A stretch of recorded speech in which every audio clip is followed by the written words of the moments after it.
Impeccable. Alors bonjour à tous, donc en effet je suis la présidente de l'Association nationale des internes de diabétologie, endocrinologie et nutrition.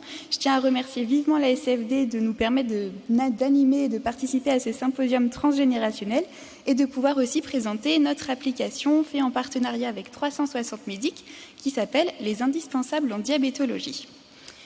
Alors je n'ai pas de conflit d'intérêt, pas encore en tout cas. Alors, qu'est-ce que c'est notre application? Alors, 360 Médic, c'est un moteur de recherche médicale qui possède divers outils interactifs à destination de toutes les spécialités.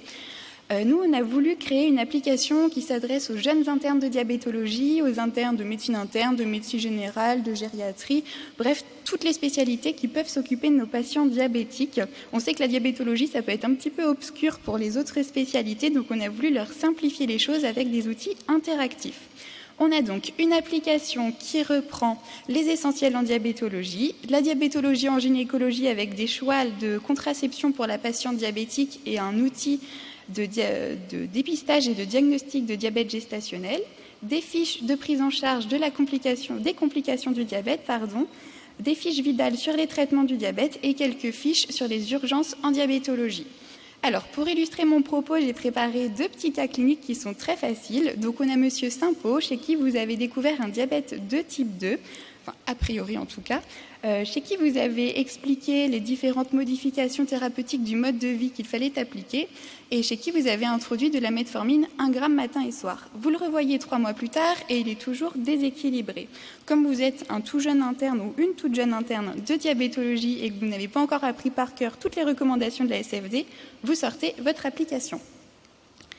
Alors, sur votre application, vous avez l'algorithme traitement du diabète de type 2 qui vous propose différents profils de patients.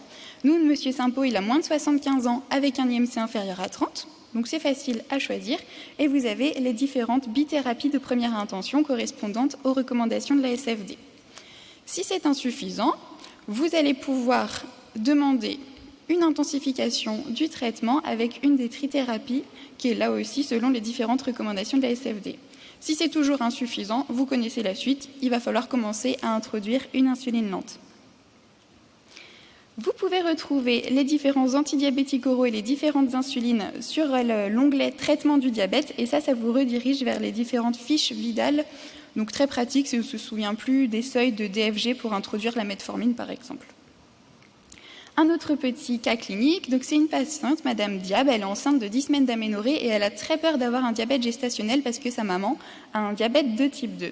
Là aussi, vous êtes toujours une jeune interne de diabétologie ou un jeune interne de diabétologie, vous ne savez plus trop quels sont les facteurs de risque de diabète gestationnel, vous sortez donc votre application.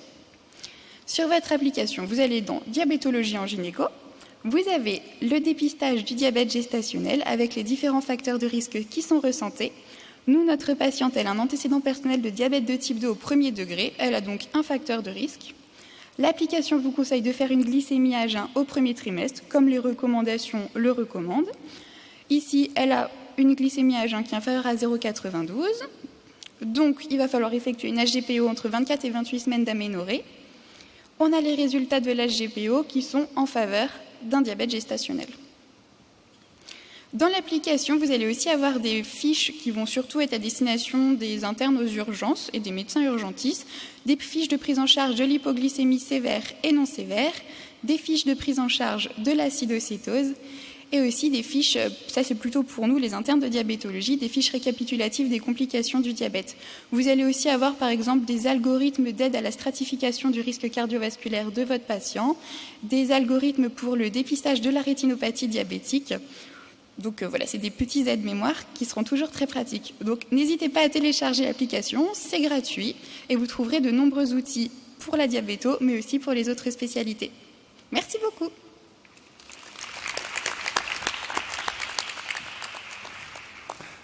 Merci Maureen, encore une fois, bravo pour tous ces outils que vous mettez en place pour les internes.